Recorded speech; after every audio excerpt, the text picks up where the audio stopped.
भीम जय भारत। आज राजस्थान में जयपुर में एक बहुत बड़ा सेमिनार हुआ है। महमूद प्राचा जी जहाँ पर पहुंचे। महमूद प्राचा जी, आज जो सेमिनार हो रहा है, इस सेमिनार के बारे में आपका क्या कहना है? देखिए, आज ये श्रीमती रमाबाई अंबेडकर कॉन्फ्रेंस हॉल में यहाँ पे एक बहुत बड़ी सभा हुई है, जिसमें बहुजन समाज के सब जगह से लोग आए हैं और यहाँ पे कुछ महत्वपूर्ण फैसले लिए गए हैं। और वो महत्वपूर्ण फैसले ये हैं कि एक तो हमें आप सब लोगों को आंदोलन करने सड़क पे उतरना पड़ेगा। जो भी व्यक्ति समाज का नेतृत्व करना चाहता है, उसको सबसे पहले तो ये अपना नाम लिखवाना पड़ेगा कि मैं जेल जाने के लिए तैयार ही नहीं बल्कि बेकरार हूँ। वही समाज का नेता है। नहीं तो अब बंद कमरों में और बड़े बड़े हॉलों में जल से जुलूस से अब होने वाला कुछ नहीं है। एक तो ये फैसला किया गया है कि नेता समाज उसी को माने जो जेल जाने के लिए एकदम बेकरार बैठा है, क्योंकि ये सरकार पुलिस और एनफोर्समेंट एजेंसीज का ही दुरुपयोग करके सारा कोहराम मचा रही है देश में। सारी हक अधिकार जो है वो छीन रही है। दूसरा ये हुआ है कि पॉलिटिकल भी हम सब लोग मिलके जो समाज है, जितनी भी नॉन आरएसएस बीजेपी की पार्टीज हैं, नॉन एनडीए पार्टीज हैं, बीजेपी आरएसएस और एनडीए को छोड़कर दूसरी पार्टीज हैं, उन पे एक तरीके का प्रेशर ग्रुप बनाए कि आप सभी मिलके आरएसएस और बीजेपी को हराने के लिए कोई एक कॉमन मिनिमम प्रोग्राम पे इकट्ठे हो। वो कॉमन मिनिमम प्रोग्राम भी यहाँ पे कुछ तय हुए हैं। एक हमने दिल्ली में भी अभी 4-5 दिन पहले बड़ी मीटिंग की थी 24 तारीख को, उसमें भी लगभग यही बातें तय हुई थी। उसी की कड़ी में मैं आज यहाँ आया हूँ कि देश की जितनी भी छोटी छोटी पार्टी वो इकट्ठा होके अपने अधिकारों की रक्षा करके आरएसएस और बीजेपी को रोकने का काम करे।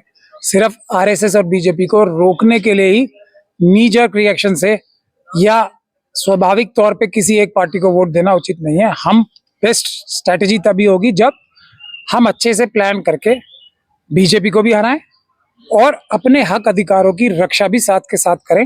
ऐसे कैंडिडेट्स को ये इंश्योर किया जाए कि चाहे वो दूसरी पॉलिटिकल पार्टीज में हो या अपने किसी ग्रुप से लड़ें, वो ऐसे होने चाहिए जो जुझारू हों, लड़ने वाले हों। ऐसे ना हो जो अभी राज्यसभा के इलेक्शन में आपने देखा और उससे पहले देखा कि जीतने के बाद भी अपनी अपनी पॉलिटिकल पार्टी से गद्दारी करके लोग दूसरी पार्टी में चले जाते हैं। तो ये जो एक ग्रुप बन रहा है, ये एक वॉचडॉग ग्रुप बनेगा जो इस प्रकार के गद्दारों के ऊपर लगाम और अंकुश लगाने का भी काम करे। जैसे पॉलिटिकल पार्टियां ईवीएम के मुद्दे पर खुल के सामने नहीं आ रही, सोशल संगठन आ रहे हैं, खुल के सामने नहीं आ रही, तो जब जो वो हार जाती हैं तो कहती हैं ईवीएम की वजह से हम हार गए। देखिए, अब जागृति आ रही है। जनता ने जो एक बहुत ही एकदम जागरूक होकर ये कदम उठाए हैं, उसके बाद से पॉलिटिकल पार्टीज भी मैदान में, मतलब अपोज तो सभी पॉलिटिकल पार्टीज करती हैं इसे, लेकिन अब सड़कों पे भी आ रहे हैं। अभी 22 तारीख को दिग्विजय सिंह जी, उदित राज जी, दूसरे जो कांग्रेस पार्टी के नेता थे वो भी आए और हमारे सब लोगों ने मिलके इकट्ठी गिरफ्तारी दी थी और सड़क पे लाठियां भी खाई थी। जैसे आपने मायावती की बात की, हम मायावती जी से मिलेंगे, तो उसका क्या प्रोग्राम? क्योंकि मायावती जी जल्दी किसी से मिलती नहीं। हमने ऐसा नहीं बोला कि हम मिलेंगे। हमने ये कहा है कि जैसी भी ये पूरे देश में इतनी बड़ी बड़ी जो गैदरिंग्स हो रही हैं, वहाँ पे रेजोल्यूशन पास करके मायावती जी से रिक्वेस्ट की जाए कि वो बहुजन समाज का एक अहम नेतृत्व है, उनको चाहिए कि वो आरएसएस और बीजेपी को रोकने के लिए कोई महत्वपूर्ण फैसला लें, ताकि किसी भी हालत में किसी भी कीमत पे आरएसएस और बीजेपी को रोका जाए। इसका हम ये कह रहे हैं कि जहां जहां भी ये प्रोग्राम होते हैं वहां एक ऐसी रिक्वेस्ट भी मायावती जी से और बसपा से की जाए। जैसे जो पॉलिटिकल पार्टियां है अपना मैनिफेस्टो तैयार करती है, जैसे मोदी जी ने, बीजेपी ने मैनिफेस्टो तैयार किया 2 करोड़ नौकरियां और 15 लाख, पर वो एक जो जुमला निकला। इसका कोई कानून नहीं बनना चाहिए भी जवाबदेह हो जनता के प्रति?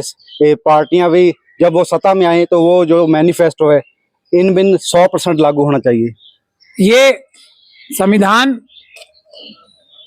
की शपथ लेके संवैधानिक पदों पे बैठे हुए लोग अगर झूठे वादे करते हैं और झूठ बोलते हैं, उनको उम्र कैद की सजा बनाने का, कानून बनाने का भी प्रावधान यहाँ आज मैंने पेश किया था, जो सभी के समर्थन से पास भी हुआ। नहीं, वो पर लागू कैसे होगा? वो जब अच्छी सरकार आएगी वो कानून बनाएगी और लागू होगा ना। फिर वो कोई बेईमान व्यक्ति अगर प्रधानमंत्री बन जाए कभी, तो वो अपने खिलाफ थोड़ी ऐसा कानून लाएगा, क्योंकि वो खुद ही पकड़ा जाएगा सबसे पहले। तो ये तो ईमानदार लोगों का एक गठजोड़ जो होगा वही ऐसा कानून बनाएगा वरना प्रधानमंत्री अगर झूठ बोले और फिर वो तिहाड़ जेल में चले जाए, तो ऐसा तो कानून कोई प्रधानमंत्री जो ईमानदार नहीं होगा नहीं लाना चाहेगा ना। ईवीएम के मुद्दे पर अगला क्या प्रोग्राम है आपका? अगला प्रोग्राम यही है कि हर एक देश के हर एक कोने कोने में जो जो रिटर्निंग ऑफिसर्स हैं, डीएम हैं, कलेक्टर्स हैं, उनके बाहर सिट इन प्रोटेस्ट यानी कि धरना परमानेंट, दिन रात 24 घंटे का धरना लगाने के लिए हम लोग, जनता हमसे आह्वान कर रही है और हम जनता से निवेदन कर रहे हैं कि ये काम शुरू हो, ताकि किसी भी हालत में किसी भी कीमत पे ईवीएम से चुनाव नहीं होने दिया जाए और पेपर बैलेट से चुनाव। अभी ईवीएम के मुद्दे पर हम जल्दी ही एक नया प्रोग्राम जनता को देना चाहते हैं और जो डीएम ऑफिस के बाहर हम बड़े पद्धर पर धरना लगाएंगे। चेतना चैनल के लिए राजस्थान से प्रदीप राजा।